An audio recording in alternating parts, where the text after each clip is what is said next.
자, 그러면 이번 강의에서는 공개 강의에서 마저 진행하지 않았던 국기법 8장을 보시겠습니다. 자, 화면 보시면요.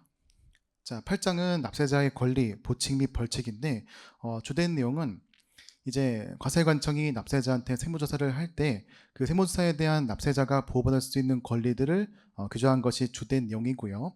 그 다음에 보칙과 벌칙이 있습니다. 사실 이 내용들이 시험에는 가끔씩 나오긴 하지만 굉장히 단순한 사항이 많기 때문에 우리가 이걸 완벽히 다 공부하기가 좀 무리가 될 수가 있어요. 그래서 이 내용들은 제가 설명드리고 있는 내용들 위주로만 정리해 보셨습니다. 특히 보칙과 벌칙은 양은 굉장히 많은데 중요성 상당히 떨어지는 편이기 때문에 제가 설명드리는 것만 골라서 보실게요. 자, 먼저 보시면 1절 납세자의 권리입니다. 자, 먼저 납세자의 권리, 아까 설명드린 것처럼 그 납세자가 세무조사를 받았을 때에 보호할 수 있는 여러 가지 규정들을, 장치들을 설정해 놓고 있는 것이고요. 첫 번째가 납세자의 권리 헌정이 있습니다. 자, 권리 헌정이란 우리가 이제 뭐 형사물이나 뭐 영화 같은 거 보시면은 미란다의 원칙이 있잖아요. 그래서 그 범인으로 추정되고 있는 용의자들이 이제 보호받을 수 있는 여러 가지 권리들, 뭐 묵비권 행사할 수 있고 변호사 선임할 수 있는 그런 권리들을 말하고 있는 게 이제 미란다의 원칙인데, 이제 세법에서도 이와 유사한 것이 바로 납세자 권리 헌정입니다. 그래서 납세자가 이제 조세에 대한 관련되어서 받을 수 있는 권리 사항들을 이제 설명하고 있는 것이고요. 이때 세무공무원은 그런 납세자한테 권리 헌장을 이제 주고 있는 것인데, 언제 주고 있냐면 두 가지가 있습니다. 첫 번째는 사업자 등록증을 발급하는 경우이고요. 두 번째가 세무조사예요. 그래서 이 세무조사를 받을 때에도 납세자의 권리 보호가 중요하기 때문에 너한테 이런 권리가 있다, 이런 권리가 있으니까 만약에 그 부당하게 침해를 받거든 여러 가지로 이제 항변해라라는 것을 설명하고 있는 것이에요. 그래서 그런 게 있다 정도 확인해 보시고, 두 번째가 납세자의 성실성 추정입니다. 자, 이 내용은 뭐냐면은 이제 과세관청이 납세자에 대해서 세무조사를 할 때 기본적으로 성실하다는 베이스를 깔고 있어야 되고 있는 겁니다. 우리가 이 세무조사가 단순히 이 사람이 탈세할 것 같아 라고 해서 무조건 세금을 왕창 과세하기 위해서 조사하는 것이 아니라 뭐 일단 여러 가지의 이유에서 조사하고 있는 것이고, 그래서 이 납세자가 기본적으로 성실하다고 믿는 가정하에서 조사가 진행되고 있는 겁니다. 그래서 기본적인 컨셉은 성실성의 가정이 깔려 있는 겁니다. 만약 그 과세관청이 납세자가 성실하지 않다고 봐버리면은 사실은 납세자가 장부를 신고하는 것에 아무런 이유가 없는 겁니다.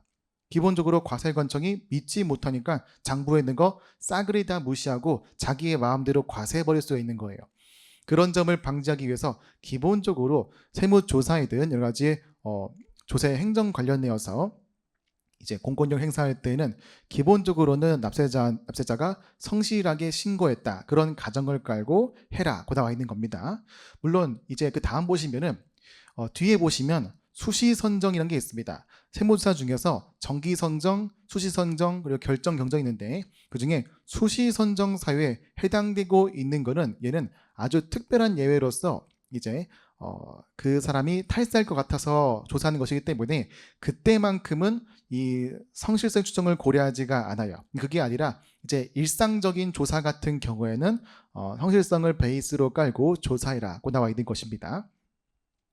자, 세 번째가 세무조사인 거죠. 이제 우리가 이 8장에서 중요한 파트가 이 파트인 것인데요. 이 세무조사를 할 때에도 납세자가 기본적으로 보호를 받아야 되고 있는 사항들이 있는 것이고, 첫 번째가 바로 세무조사권 남용 금지입니다. 즉 기본적으로 우리의 납세자는 성실하게 신고했다라고 보기 때문에 이제 조사를 할 때 이제 아무한테나 지나가는 모든 납세자한테 아무나 조사하는 것이 아니다고 나와 있는 거죠. 이게 조사권 남용 금지예요. 그래서 이제 공평과세를 실현하기 위해서 조사하는 것이 원칙인 것이지 다른 목적 등에 의해서 조사하면 안 된다고 나와 있는 것이죠. 자, 그리고 두 번째가 재조사 금지입니다. 우리가 한 번 조사했으면은 같은 내용에 대해서 두 번 조사할 수 없다는 겁니다. 그래서 이제 반복해서 조사함으로써 그런 납세자한테 피해가 가는 것을 방지하고 있는 것이죠. 다만 여기에서 주의하실 거는 다음의 경우들은 제외한다 나와 있는 겁니다. 즉, 이 항목들이 우리가 기본적인 세무조사의 원칙인 재조사의 금지를 예외로 하고 있는 겁니다. 재조사의 금지 아니라 재조사를 할 수 있다 나와 있는 것이고, 이 항목들이 우리가 앞으로 이제 암기가 되고 있는 것인데요. 사실 이 내용들이 이제 특별히 뭔가 어떤 구체적인 논리가 있다기보다는 단순 암기사항이 많기 때문에 암기 많이 어려우실 거예요. 제가 이 내용도 이제 앞글자가 아니라 글자를 따서 설명해 드리겠습니다. 자, 일단 먼저 보시면, 자, 조세탈루의 탈자가 있죠. 탈자 체크해 볼게요. 조세탈루 혐의를 받고 있는 인정할 만한 명백한 자료가 있는 경우, 그러면 과거에는 그런 자료가 없이 조사했으니까 이번 조사해 보자라는 것이죠. 두 번째, 자, 거래 상대방에 대한 조사가 필요한 경우. 이제 갑이란 사람의 내용을 조사해 보았더니 이제 갑이 거래하고 있는 을에 대해 조사가 필요한 겁니다. 그럼 을은 과거에 이 자기의 법인세나 소득세, 이번 3년도의 법인세에 대해서 조사를 했다 하더라도 갑의 조사를 위해서 을도 조사할 수가 있는 거예요. 자, 세 번째, 2개 이상의 과세기간과 관련하여 잘못이 있는 경우인데, 자, 이러한 경우에는 과거에 뭐 X 1년도에 대해서 조사를 했다고 하더라도 X 뭐 2년도다 혹은 다른 연도에 대해서 소득의 변동상이 발생되고 있으면 이와 연동되고 있는 X 1년도에 대해서도 조사가 필요하다라고 나와 있는 거죠. 이땐 2개 이상에서 2를 체크할게요. 자, D를 보시면은 이제 이의 신청, 심사 청구, 심판 청구에 따라서 이제 조사 처분 결과 각하 기각 인용이 아니라 한 번 더 과세관청에서 조사가 필요하다라고 해서 재조사의 결정이 내려지고 있는 겁니다. 재조사에 대한 재자 체크하시고요. 자, 이 납세자가 세무공무원한테 금품, 뇌물을 주고 있는 거죠. 굉장히 중대한 사유인 거죠. 그럴 때는 그 뇌물 준 거에 대해서 내용을 밝히기 위해서 한 번 조사한 거 또 조사할 수 있다 나와 있는 겁니다. 이때 세무공무원의 세자 체크할게요. 자, 그리고 다음 페이지 보시면,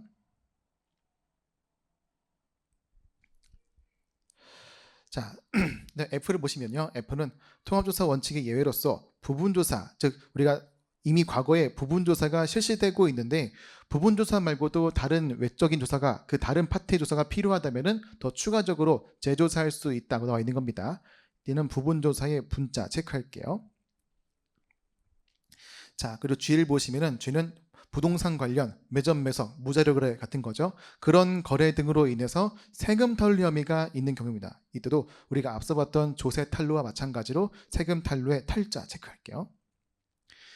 자, 그리고 H는 과세관청 외의 기관이죠. 과세관청 외의 기관이 직무상 목적으로 위하여 작성하거나 취득하여 과세관청에 제공한 자료의 처리를 위해 조사하는 경우, 과세관청 외 기관이라 해서 외자 체크할게요. 그 다음에 국세 환급금 결정을 위한 확인조사, 즉 이 납세자한테 환급을 해대고 있는 것인데 그 환급이 적절한지 따져보기 위해서 과거에 조사했던 거 한 번 더 조사할 수 있다는 것입니다. 이 국세 환급금의 환자 체크할게요. 자, 마지막 조사의 범칙행위이죠. 범칙행위의 범자. 자, 요 글자들 있죠. 요 글자들을 잘 정리해 보시면 뭐가 있냐면요. 이제 이 글자를 정리해 보시면 외환, 탈탈, 재범, 세분 이상이에요.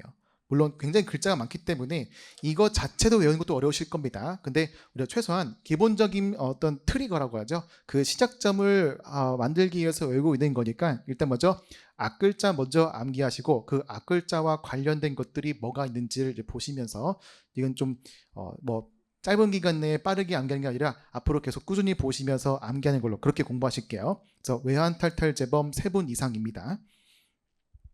자, 됐고요. 그 다음에 3번도 보시면은, 자, 세무공무원은 세무조사를 하기 위하여 최소한의 범위에서 장부 등의 제출을 요구해야 된다고 나와 있죠. 따라서 항상 우리가 이 세무조사와 이어지고 있으면 항상 그 내용은 최소한이 이어지고 있어요. 어떤 경우에도 최대한은 없습니다. 최소한의 범위, 최소한의 기간 내에 하는 것이 원칙이라고 나와 있는 거죠. 자, 그 더 이어보시면 조사 대상 세목 및 과세 기간에 대한 과세 표준의 과세과 세액 계산에 관련 없는 장부 등의 제출을 요구해서는 아니 된다. 그래서 그 세무조사와 관련되고 있는 자료들만 제출을 요구해야 된다. 그것도 최소한으로 설명되어 있는 거고요. 자, 4번을 읽어보시고 자, 가로 2번은 조력을 받을 권리이고요. 이것도 뭐 이제 세무대리인, 변호사, 회계사, 세무사한테 조력을 얻을 수 있다. 그래서 내가 답변하기가 어렵거나 세법적인 지식이 필요하다면 관련된 전문가한테 그 내용을 맡길 수 있는 거죠. 읽어보시고요. 3번 관할인데 당연히 관할은 그 납세지와 관련되고 있는 관할 세무서 혹은 지방청에서 하고 있는 것이죠. 넘어가겠습니다. 다음이 대상자 선정인데요. 이 대상 선정은 크게 세 가지가 있습니다. 첫 번째는 정기 선정이에요. 정기 선정은 이 납세자가 잘못한 게 아니에요. 그냥 우리가 이제 한번 이제 조사하는 차원에서 뭐 이제 뭐 쉽게 말해서 쿨 돌아온 거죠. 쿨 돌아왔다고 해서 조사하고 있는 것입니다. 자, 그런 이 정기 선정의 사유가 이제 여러 가지가 있는데, 자, 아래 보시면요, A, B, C가 있습니다. 일단 뭐 A를 보시면은 이제 그 과세관청에서는 그 납세자의 그동안 신고한 내용 바탕으로 성실도를 조사하는 어떤 척도가 있는 거예요. 그 척도를 조사해봤더니 이 사업자가 약간 좀 그동안 신고했던 내용들이 약간 오류도 있고 뭐 잘못된 게 많다는 것이죠. 그래서 성실도를 분석한 결과 불성실 혐의가 있다고 인정되는 경우인 거죠. 뭔가 낌새가 보인다는 겁니다. 자, 두 번째 보시면 최근 내과세 기간 이상 같은 세목에 세무조사를 받지 아니한 납세자인 거죠. 즉 최근 4년 동안 조사받지 않은 경우라면 이제 5년 정도 지났으니까 그 5년 중에 한 번은 잡아내어서 조사를 한번 해볼 필요가 있는 것이죠. 자, C는 무작위 추출 방식입니다. 즉 랜덤인 거죠. 완전 랜덤에 의해서 조사하고 있는 겁니다. 자, 다만 이제 아래 보시면 자, 업종별 수익 금액이 3억 원보다 이하예요. 3억 원보다 이하인 법인이죠. 자, 법인 사업자이고 매출이 3억보다 이하인 겁니다. 그리고 다음은 개인인데요. 간편장부 대상자이면서 이제 개인이죠. 그리고 소규모 성실 사업자입니다. 즉 세금도 잘 내고 있고 그리고 장부도 복직복이 아니라 간편장부라면은 이 사람은 규모도 작고 세금도 잘 내고 있는 거죠. 굳이 이런 사람들을 탈탈탈탈 털어서 세금이 얼마인지 더 걷어내고 있는 거는 그렇게 밝혀봤자 걷는 세금이 얼마 되지 않습니다. 즉 얘는 조사에 실익이 없는 거죠. 이렇게 조사에 실익이 없는 경우라면은 그때는 이제 위에 A, B 이제 C에 의해서 이 사람이 그런 정기 선정에 대한 세무조 대상에 해당한다 하더라도 조사를 안 할 수가 있습니다. 조사를 생략할 수 있는 겁니다. 자, 두 번째는 수시 선정이고요. 수시는 이제 불시에 그리고 그 세무 공무원 과세관청이 뭐 어떤 요건이 충족이 되고 있으면 이제 조사할 수가 있는 거죠. 자, 그런 상 보시면 이제 A, B, C, D가 있습니다. 자, A, B, C, D 이런 내용들은 딱 읽어보시면은 뭔가 큰 잘못이 발생되고 있는 거죠.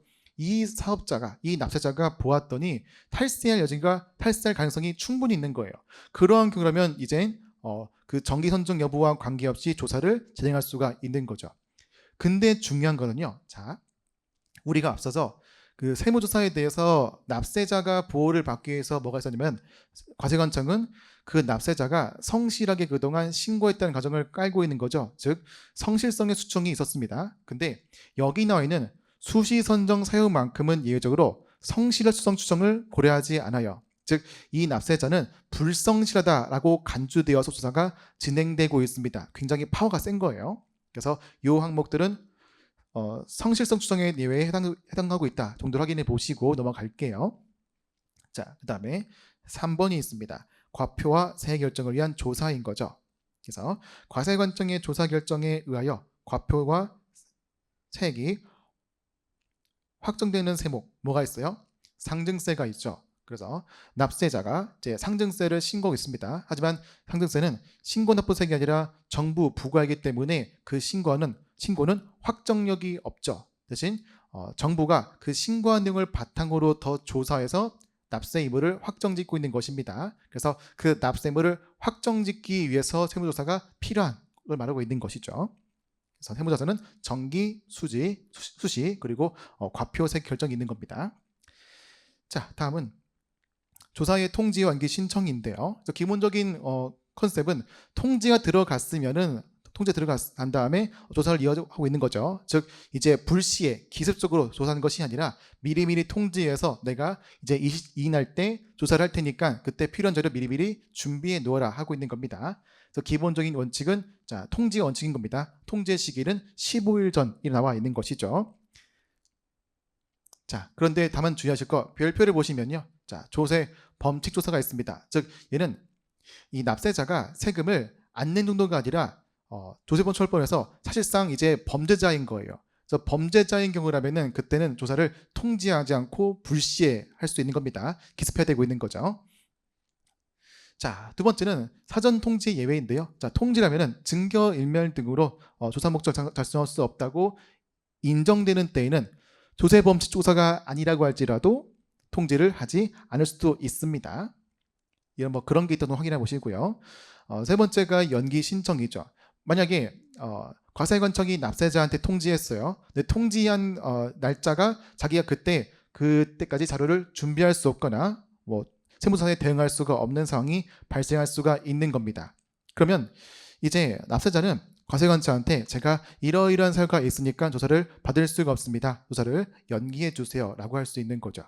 이게 과세관청도 좋은 게 왜냐하면 과세관청은 한번 조사가 시작되었으면 최대한 짧은 기간 내에 조사를 하는 것이 원칙입니다. 근데 조사가 시작되어서 그 일자가 하루 이틀 지나고 있는데 납세자의 이슈로 인해서 조사가 제대로 진행되지 않고 있으면 시간만 흐르고 있고 점점 조사는 많아지고 있는 문제가 발생할 수 있겠죠. 그래서 이제 과세관청 입장도 이제 원활한 조사 행정을 위해서 조사를 잘하기 위해서 이런 납세자 연기를 받아줄 수가 있는 겁니다.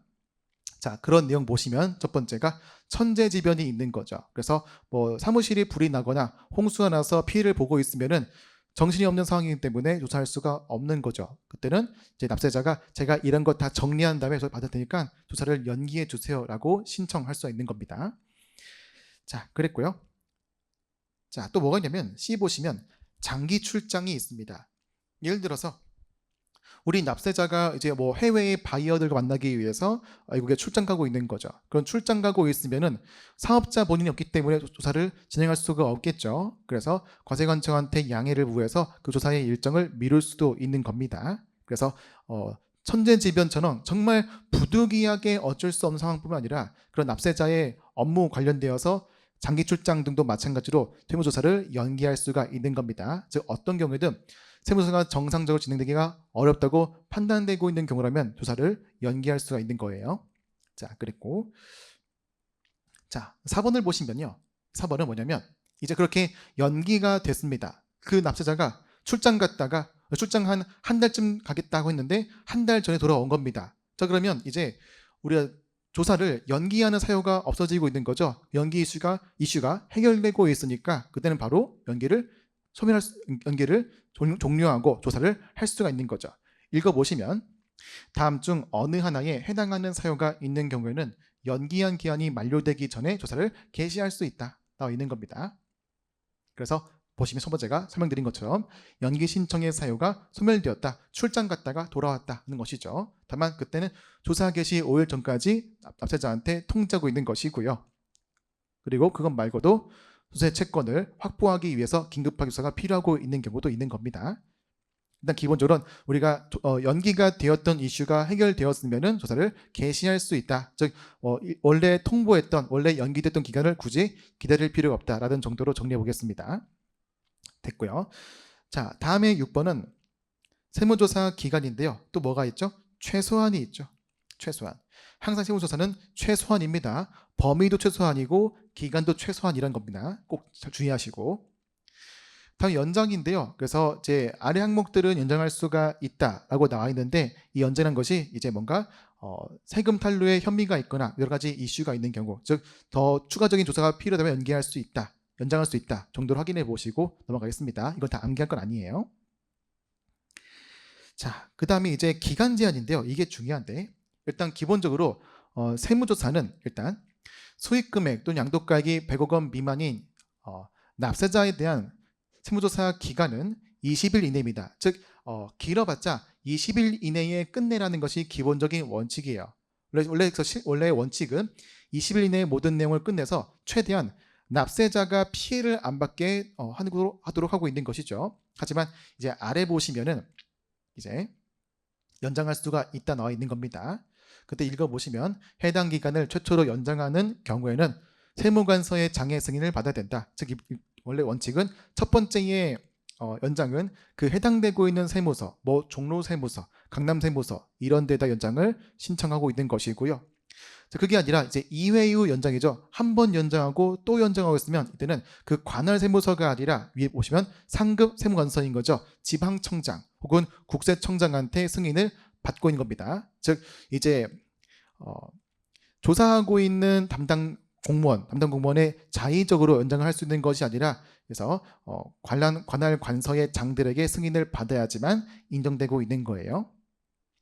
자, 그리고 아래 보시면 기간 제한의 예외가 있습니다. 원래 우리 기간제는 20일 단위로 연장되고 있는 거예요. 20일, 20일, 20일 연장되고 있는 건데 이제 아래 보시면 이제 그런 기간 제한을 고려하지 않고 무제한적으로 조사를 할 수 있는 겁니다. 자, 그런 내용들이 이제 1번부터 쭉 나와 있는데 자, 이 내용들은 암기할 게 아니라 약간 부정행위의 관점이다. 부정행위의 관점이 발생되고 있으면 기간의 제한을 고려하지 않고 충분한 시간을 들여서 조사하라고 나와 있는 것이죠. 그래서 원래 이 기간 제한은 납세자의 권리를 보호받기 위한 규정으로 만들어지고 있는데 여러 가지의 추가적인 내용들에 의해서 사실상 좀 보호받지 않고 있는 그런 문제가 발생되고 있지만 일단 우리가 수업 목적상 그런 고려하지 마시고 일단 기본적으로 20일이고 추가 연장 가능. 근데 추가 연장할 때는 세무관서의 장 그리고 그 이상의 장한테 승인 필요하고요. 그리고 부정적인 낌새 확인되고 있으면 그때는 기간 제한을 고려하지 않고 무제한적으로 조사할 수 있다라는 식으로 정리해 보겠습니다. 자, 다음 오른쪽 페이지 보시면 4번은 조사의 중지가 나와 있죠. 조사를 중간에 멈추고 있는 거죠. 자, 우리가 앞선 그 파트에서 국세징수권 소멸시효의 중단은 완전히 초기화되고 있는 거지만 국세징수권 소멸시효의 중지는 퍼즈, 일시정지인 거죠. 즉 그동안 경과됐던 기간까지 멈췄다가 중지가 풀리면 그 남은 기간 동안 이어지고 있는 거죠. 얘도 마찬가지입니다. 세무조사에 대한 기간은 원래 원칙은 20일이죠. 근데 정지되고 있으면 그 기간 동안 멈췄다가 기간이 재개가 되면 남은 기간만 이어서 하고 있는 거예요. 자, 그 내용 보시면요. 세무공무원은 다음에 해당하는 사유로 조사를 진행하기 어려운 경우에는 조사를 중지할 수 있다. 근데 이 중지라는 것은 일시정지인 거죠. 따라서 조사기간 및 조사 연장기간에 산입하지 않는다. 즉 중지기간 동안에는 날짜가 일수가 지나가지 않는다. 나와 있는 거죠. 그리고 중지기간 중에는 납세자에 대하여 국세의 과표와 세액을 경정하기 위한 질문을 하거나 장부 등의 검사, 조사 등등을 할 수가 없다 나와 있는 거죠. 만약에 조사가 일시정지 되었어요. 일시정지 되었는데 이제 밤마다 계속 담당관이 전화하는 거죠. 전화해서 이거는 뭐예요? 이거는 뭐예요? 하고 납세자에게 물어본다면 사실 이거는 일시정지가 아닌 거죠. 그러면 기간은 멈춰 있는데 수사가 진행되면서 우리가 앞서 봤던 기간 제한의 규정이 무력화되는 문제가 발생되고 있는 거예요. 그래서 그런 점을 방지하기 위해서 정지가 되었으면 더 이상 이 조사라는 어떤 행위를 진행할 수가 없는 겁니다. 그래서 확실하게 이 규정이 나와 있는 것이죠. 중지기간 중에는 어떤 것도 할 수가 없다 나와 있는 거예요. 자, 뭐 그런 내용들이 그러니까 중재 사유들이 쭉 나와 있는데 그래서 읽어보시면은 부득이하게 진행될 수가 없구나라고 확인되고 있다라는 거 그런 정도의 감만 잡으실게요. 자, 그랬고요. 조사의 재개이고 조사 재개는 항상 문서로 통지하고 있는 것이고 6번을 보시면 세무공무원은 단축하기 위해 노력해야 된다. 즉 우리가 기본적으로 주어진 날짜가 20일 이라 하더라도 최대한 빨리 끝내라고 나와 있는 겁니다. 그리고 뭐 빨리 끝났으면은 그 20일 더 기다릴 필요 없이 조사를 조기에 종결할 수 있다 나와 있는 거죠. 자, 됐고 이제 7번입니다. 자, 세무조사 범위 확대의 제한이죠. 자, 만약 세무조사 과정에서 이제 우리는 원래 X1년도의 세목에 대해서 그 세부담에 대해서 조사하고 있는데 조사 보니까 더 조사가 필요해요. 그래서 마음대로 X2년, X3년 그 이상 막 범위를 확대하고 있는 거죠. 범위가 확대되고 있으면 납세자의 권리가 침해되고 있는 것입니다. 즉 세무조사권이 남용되고 있는 거죠. 그래서 납세자의 권리를 보호하기 위해서 범위 확대가 제한되고 있는 거예요. 내용 보시면 세무공무원은 근데 다음의 경우를 제외하고는 조사의 범위를 확대할 수가 없다. 확대할 수가 없다 나와 있죠. 즉 여기 내용들은 범위를 확대할 수가 있는 거예요. 원래 원칙은 납세자의 권리를 보호하기 위해서죠. 납세자는 성실하니까 최소한의 범위에서 조사를 해야 되고 있지만 그러한 원칙이 깨지고 있다는 것은 굉장히 큰 사건이 발생되고 있는 겁니다. 자, 그런 내용 보시면은 1번 자, 다른 과세 기간 혹은 다른 항목에 대해서 구체적인 세금 탄로의 증거 자료가 확보되고 있는 경우인 거죠.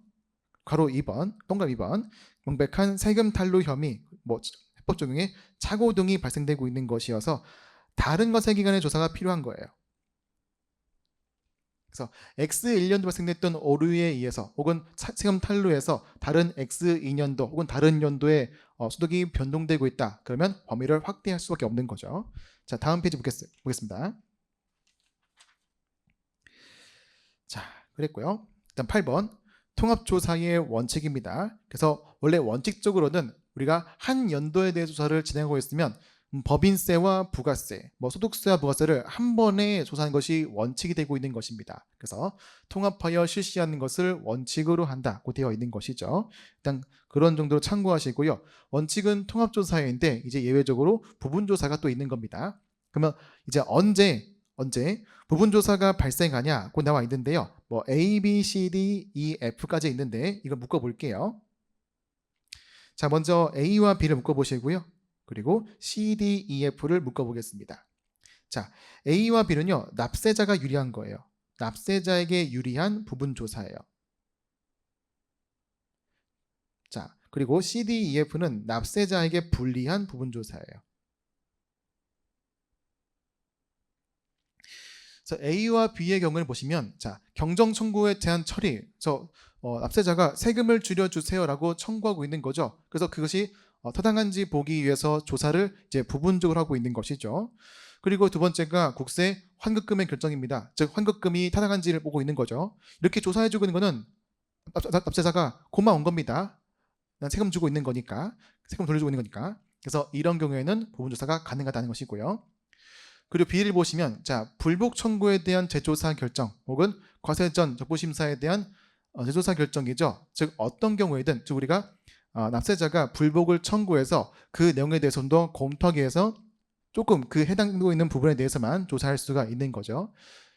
그래서 이런 경우에는 하는 것이 납세자 유리한 겁니다. 반면에 C, D, E, F는 이제 납세자가 불리한 거죠. 이런 조사를 해서 납세자가 더 세금을 낼 수도 있는 겁니다. 이 두 가지가 어떤 차이가 있냐면, 자, 아래 보실게요.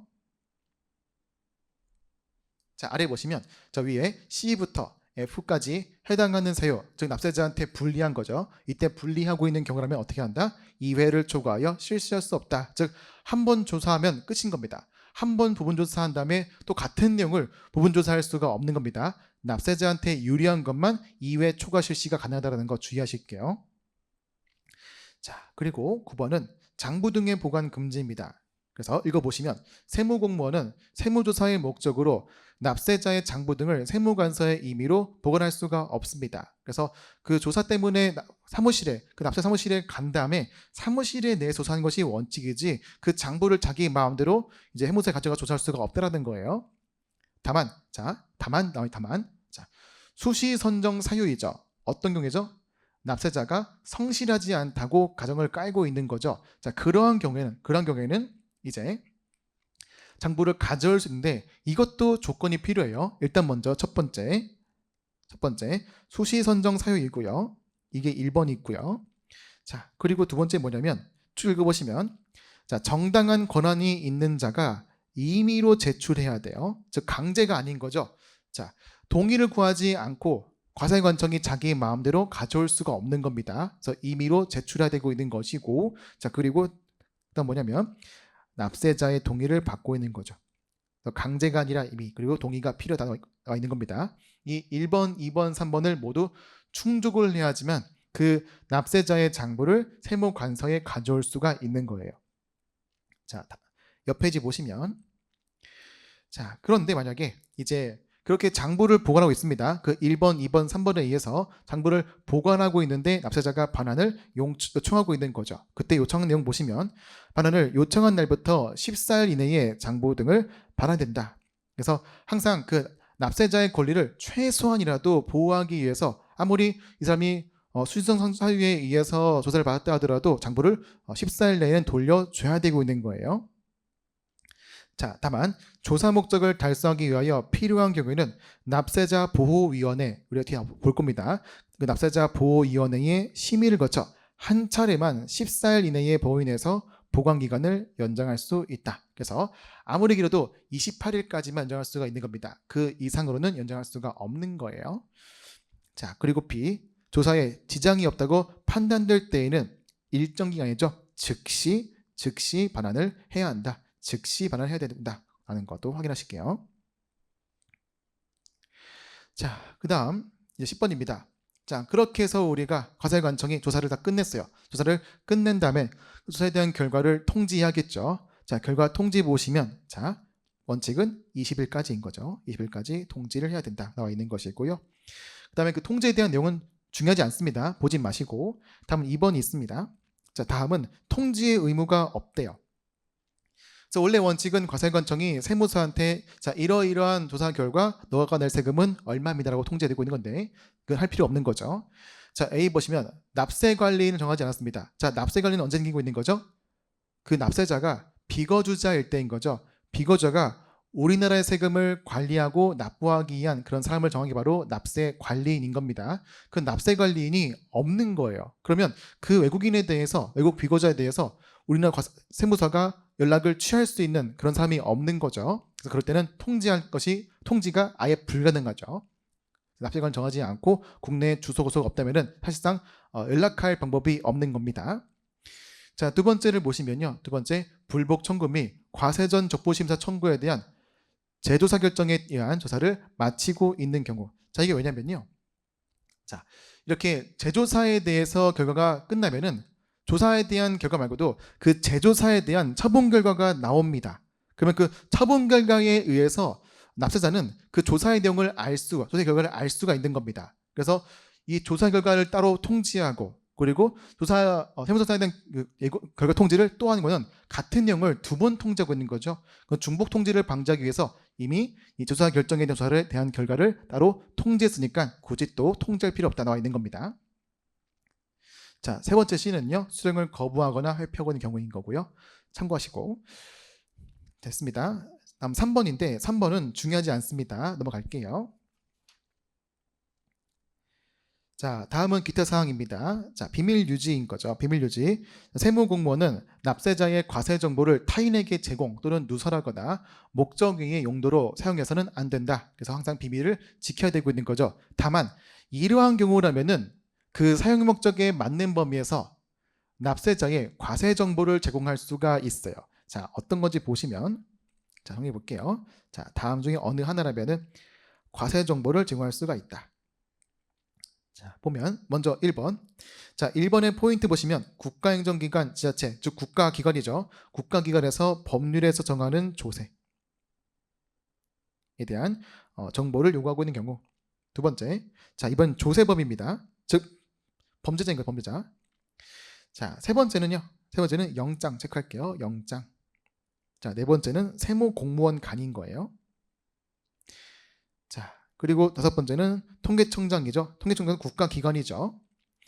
여섯 번째도 관계법률이죠. 자, 일곱 번째 국가행정기관, 국가인 거죠. 그다음에 8번 또 법률 있죠. 9번도 법률이 있어요. 다 뭐예요? 국가행정기관, 그 국가의 어떤 행정 혹은 법률과 관련되고 있는 것만 비밀 유지가 제외되고 있는 겁니다. 그런 경우라면은 이제 국가 어떤 행정을 위해서 그 개인의 정보를 제공할 수가 있는 거예요. 그래서 법률과 국가와 관련되고 있는 거 이렇게 정리하시고. 자, 그런데요. 근데 이제 3번과 4번이 보시면 3번과 4번을 제외한 나머지는 납세자의 인적사항, 정보의 사용 목적 등등등등에 대한 문서로 요구해야 한다 나와 있습니다. 즉 구두 요구가 아니에요. 반드시 문서로 요구가 되고 있는 건데 그때 중요한 건 문서로 요구할 필요한 것이 뭐가 있어요? 3번과 4번 있는 거죠. 자, 3번과 4번 체크할게요. 자, 이 3번과 4번이 뭐라 그랬었죠? 그 비밀 유지를 예외를 하기 위해서 문서로 그 내용을 요구할 필요가 없는 거죠. 그래서 다른 경우라면은 이제 어떤 별도의 공문장 작성해서 이러이러한 목적으로 이런 암흑이라는 사람한테 암흑의 사람의 세금 정보가 필요합니다라는 것을 이제 요구할 수 있는 겁니다. 네, 근데 3번, 4번은 그렇지 않은 거죠. 왜냐하면 자, 일단 3번 보시면요. 3번은 영장이에요. 영장 자체가 이미 문서인 거죠. 그 판사님이 이제 이러이러한 사람의 어떤 뭐 재판하기 위해서 정보가 필요하다, 정보를 요구하는 영장이 만들어지고 있으면 굳이 다른 문서가 만들어지지 않더라도 이미 그 영장만으로 문서가 요구되고 있는 겁니다. 이 문서가 갖춰지고 있는 거죠. 그리고 4번을 보시면요. 4번은 세무공무원 간의 협력인 겁니다. 우리가 세무공무원 간 동일 기관 내에 협업하고 있는 경우이기 때문에 이런 경우에는 문서가 굳이 필요하지 않다 나와 있는 거예요. 그래서 이 두 가지만 따로 좀 정리하기 위해서 일단 영장의 영자, 그리고 세무공무원의 세자라고 해서 영세라고 암기할게요. 영세. 됐습니다. 자, 그리고 괄호 2번과 괄호 3번은 한번 직접 읽어보시고요. 오른쪽 페이지에 있는 괄호 4번도 읽어보시겠습니다. 자, 그리고 5번이 납세자 보호위원회예요. 납세자 보호위원회는 그런 과세관청의 어떤 공권력 행사 과정에서 그 납세자의 권리가 침해되는 건지 되지 않은지를 확인하는 그런 기관인가 볼 수 있겠죠. 그때 중요한 건 이겁니다. 자, 이때 그 납세자 보호위원회의 심의사항들이 있는데요. 자, 이런 A, B, C, D, E, F는 납세자의 기본적인 권리가 침해될 여지가 충분한 그 과세관청 행동들이에요. 그래서 과세관청이 내가 이러이러한 이유로 이걸 하고자 하는데 이게 납세자의 권리를 침해하지 않는지 한번 검토해 주세요. 침해하지 않고 있으면 이대로 하는 것을 허락해 주세요라고 심의를 요청할 수가 있는 겁니다. 그래서 그런 내용들을 이제 쭉 읽어보시는데요. 자, 그런 내용들을 보시면 일단 우리가 앞서 공부한 내용에는 바로 이제 A와 C가 있죠. A, B, C가 있는 거죠. 그래서 세무조사에 대한 범위 확대, 그리고 기간 연장 있죠. 기간 연장, 범위 확대, 그리고 일시중지에 대한 중지가 있는 거예요. 자, 그리고 D를 보시면은 자, D. 자, 위법 부당한 조사 및 그리고 세무조사 중 세무공무원의 위법 부당한 행위에 대한 납세자의 조사의 일시중지 및 중지 요청인 겁니다. 즉 얘는 아예 세무조사를 멈추게 할 수가 있는 거예요. 그래서 납세자가 이런 세무공무원이 나한테 이런 여러 가지 일로 나에게 피해를 주고 있다, 이런 부당한 피해를 받고 있으면 나는 조사를 받지 않도록 해달라고 요청할 수 있는 것입니다. 그래서 조사를 멈출 수 있는 굉장히 파워풀한 것도 할 수 있다는 거 나와 있는 거예요. 참고하시고요. 자, 그리고 아래 참고는 중요하지 않으니 넘어갈게요. 자, 다음 페이지 보겠습니다. 쭉 넘어가시고요. 자, 다음에는 5번 과세전 적부심사입니다. 자, 이것도 굉장히 시험이 잘 나온 편이에요. 자, 보시면 자, 우리가 앞서 봤던 것처럼 조사하면은 그 조사한 결과를 납부고지하기 전에 납세자한테 과세고 통지를 하고 있는 것이죠. 그래서 조사 결과 당신이 대한 소득 금액이 얼만큼 증가가 되었었고 거기에 대한 세금이 얼마입니다. 그래서 그거 내일 준비하세요. 꽉 준비하세요. 그렇게 하고 있는 거죠. 그래서 원래 원칙은 예고를 통지하고 있는 겁니다. 그런 내용들이 쭉 나와 있는 것이고요. 한번 참고해 보시는데, 자, 그런 과세고 통지에 대한 내용들이 1번, 2번, 3번 있지만 우리가 앞선 공부과 이어지고 있는 것은 바로 이번에는 세무조사인 거죠. 이것만 체크할게요. 그래서 세무조사에 석인되고 있는 것을 이제 과세하기 전에 미리 통지해야 되고 있는 것입니다. 자, 그러면 납세자는 그렇게 과세고 통지에 대해서 내가 납부고지를 받기 전에 이 과세 예고된 내용이 적당한지 그리고 부적당하다 보고 있으면은 그 기관에 그 조세 과세관청에 부과권을 행사하기 전에 사전적으로 나의 권리를 구제할 수 있도록 어떤 절차를 밟을 수가 있는 거예요. 즉 내가 과세 납부고지를 받기 전에 미리 한 번 더 과세관청한테 내가 이런 처분 받고 있는 거는 잘못된 처분이니까 한 번 더 검토해 주세요라고 해서 부과권을 행사하기 전에 사전적으로 나의 권리를 구제하기 위한 절차가 있는 것입니다.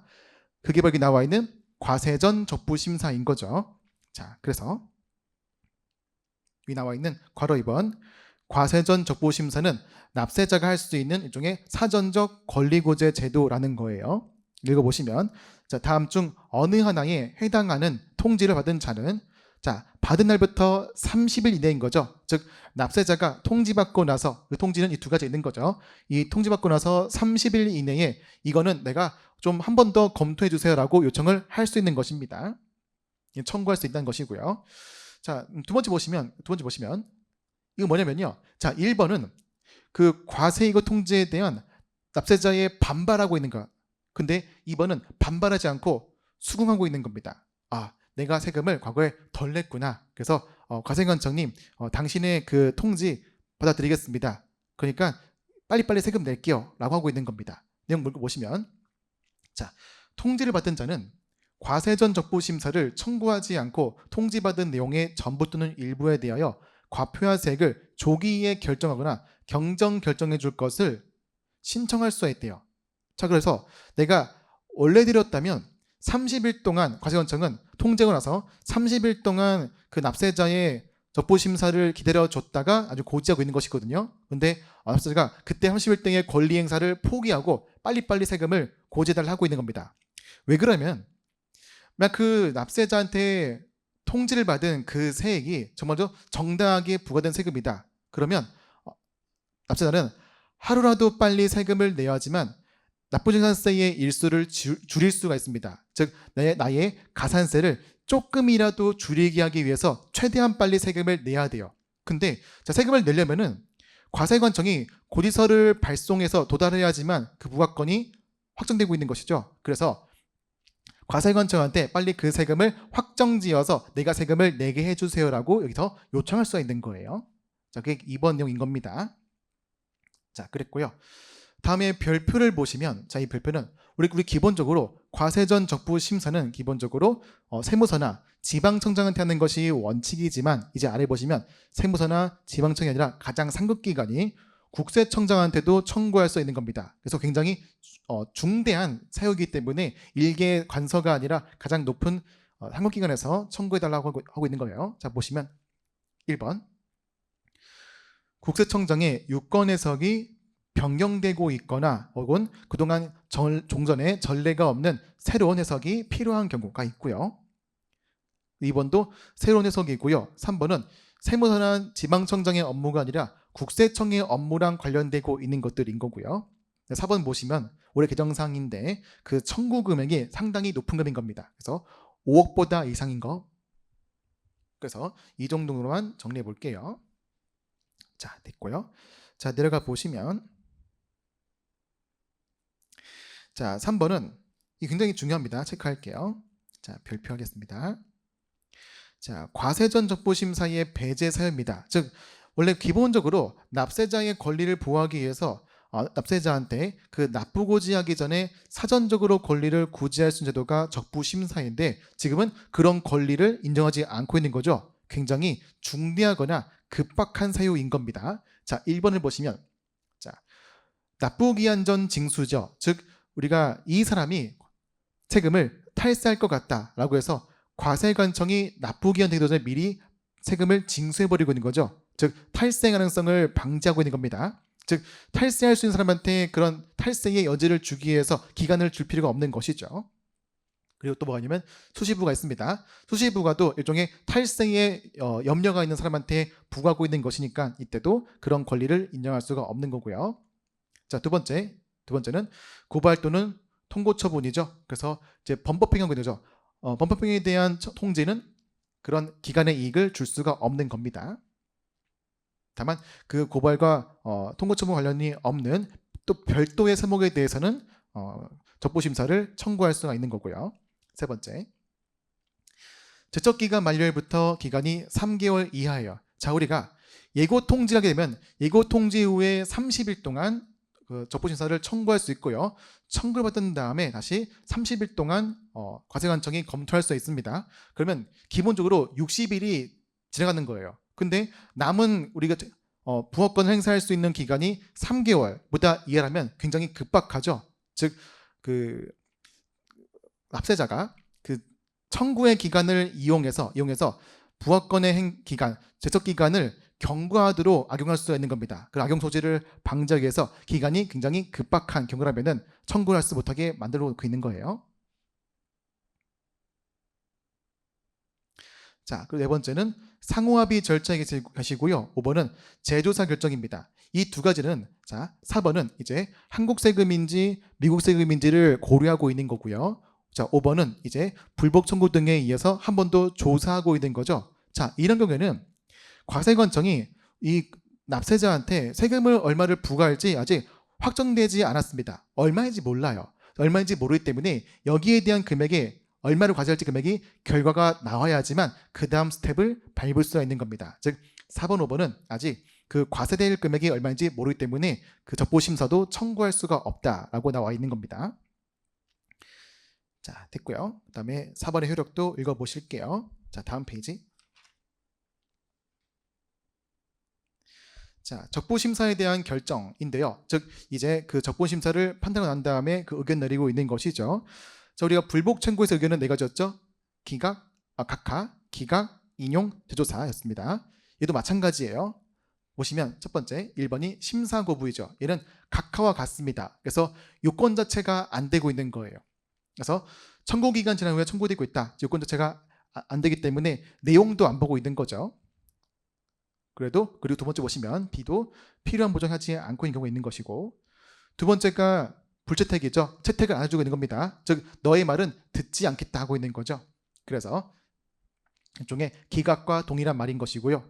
3번 채택은 인용인 거죠. 인용. 채택도 있고 또 뭐냐면 더 추가적인 조사가 필요하다면은 재조사 결정이 발생되고 있는 겁니다. 그래서 기본적인 4가지에 대한 의견은 우리가 앞서 공부했던 불복 청구와 동일하다라는 관점으로 이해하실게요. 또 중요한 거, 그때 우리 과세고 통지 후에 30일 이내에 납세자가 적부심사를 청구했었죠. 청구한 다음에 또 이제 의견이 나올 때까지의 기간은 또 30일인 겁니다. 30일 내에 청구, 30일 이내에 결정이 되고 있는 거예요.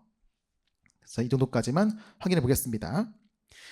자, 그 다음 2절부터는 보칙인데요. 사실 요 이후의 내용들은 그렇게 중요하지가 않습니다. 그래서 제가 설명드린 내용들 위주로만 공부하시고 이력이 없으시다면 여기는 보지 마시고 일단 앞에 거 먼저 공부하세요. 먼저 앞에 거 공부하시고 그 다음 시간 되실 때 여기 보실게요. 자, 보시면 먼저 바로 4번에 있는 포상금의 지급입니다. 그래서 국세청장은 다음 중 어느 하나에 해당하는 자에게 20억 혹은 40억, 30억을 포상금을 지급할 수 있다고 나와 있죠. 일단 1번 보시죠. 1번 탈루세. 자, 탈루세액 있죠. 탈루세액에 대해서 혹은 부당하게 환급 공제받은 세액을 산정하는 데 중요한 자료를 제공한 자, 일종의 내부 고발자 말하고 있는 거죠. 그때는 가장 높은 포상금 최대 40억이 되고 있는 것이고, 두 번째 체납자의 은닉재산을 신고한 자, 그때는 최대 30억이죠. 나머지는 20억입니다. 한번 읽어보시고요. 자, 다음 페이지.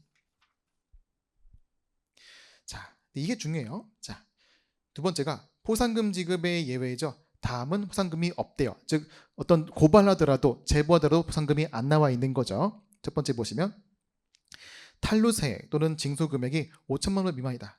금액이 중요하지 않다는 것이죠. 혹은 과태료 금액이 2천만 원 미만이다. 자, 두 번째는 공무원이 그 직무와 관련하여 자료를 제공하고 있는 경우인 거죠. 자, 세무 공무원이 그런 과세 내용들을 적발하고 있는 것은 당연한 거예요. 우리 경찰분들이 범죄자를 잡고 있는 것은 당연히 하고 있는 것이죠. 그래서 거기에 대해서 위에 나와 있는 포상금을 지급할 필요가 없는 겁니다. 그렇게 이해하시고요. 자, 그 다음에 아래 보시면 7번이 있어요. 장부의 비치 등과 비치와 보정이 있죠. 그래서 보시면 자, 이때 장부의 증거서류는 최대 몇 년? 기본적으로 5년이고 6일 거래는 7년간 보관한다 정도까지만 체크해 볼게요. 다만 아래 보시면 자, 이 별표 내용은 우리가 앞서서 제척기관에서 공부한 내용이에요. 우리 기본적인 우리 석견은 5년이죠. 5년. 그래서 2월 결손금을 공제를 먼저 다시 자, 결손금을 신고하고 나서 10년 뒤쯤에 그래서 과거에 발생된 결손금을 가지고 소득이 감소되고 있는 것입니다. 그때 그 결손금에 대해서 옳지 아닌지를 판단할 수 있는 거죠. 즉 원칙적인 5년 기간을 무시하고 그 결손금을 공제하고 나서 1년 내에 과세관청이 필요한 처분할 수 있는 것이죠. 그런 내용이 이제 여기 나와 있는 것입니다. 그러면 그 결손금에 대해서 옳은 결손금인지를 입증하려면 증빙이 필요하겠죠. 그래서 기본적인 장부 증빙은 5년 동안 기본 보관하는 것이 원칙이지만 만약 내가 X1년도에 결손금이 발생되어 있으면 그 결손금에 대해서 내가 미래에 공제를 받고자 한다면 공제를 받을 때부터 1년 내까지는 더 장부를 더 길게 보관을 해야 된다고 나와 있는 것입니다.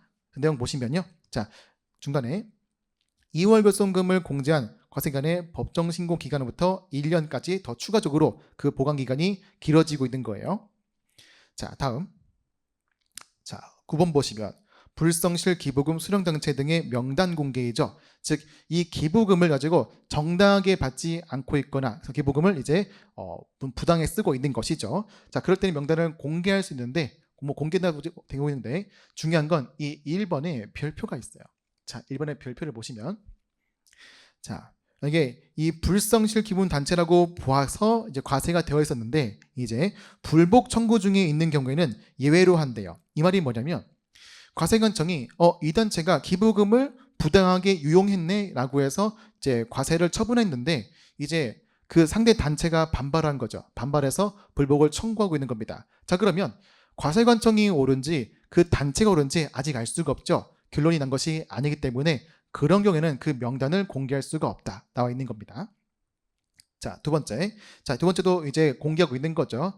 조세범 처벌법에 따른 범죄로 유죄 판결이 확정된 자로서 토탈세액이 연간 2억 원 이상이다. 그래서 우리가 가끔씩 신문에 보시면 이제 유명한 유명한 연예인 등이 이제 탈세해가지고 세금을 안 냈다. 명단에 공개되었다. 그런 게 있잖아요. 그런 사람들이 이제 요 규정에 의해서 그 명단이 공개되고 있는 것입니다.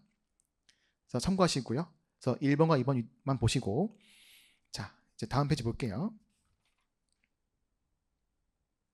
자, 다음 페이지 17페이지에 벌칙이 있습니다. 자, 벌칙은 뭐냐면 벌칙은 이제 1번을 보시면요. 직무집행 거부 등에 대한 과태료입니다. 이거 보시면 관할 세무상은 세법의 질문조사권 규정에 따른 세무공무원의 질문에 대하여 거짓으로 진술하거나 그 직무집행을 거부 또는 기피한 자에게 최대 5천만 원까지 5천만 원 이하의 과태료를 부과징수한다 되어 있죠. 그래서 이 내용도 가끔씩 문제 나오기 때문에 5천만 원 이하의 과태료가 나온다 정도로만 체크해 볼게요. 나머지 2번과 3번은 중요하지 않습니다. 자, 그렇게 해서 여기까지가 국회법 8정이었습니다. 고생하셨습니다.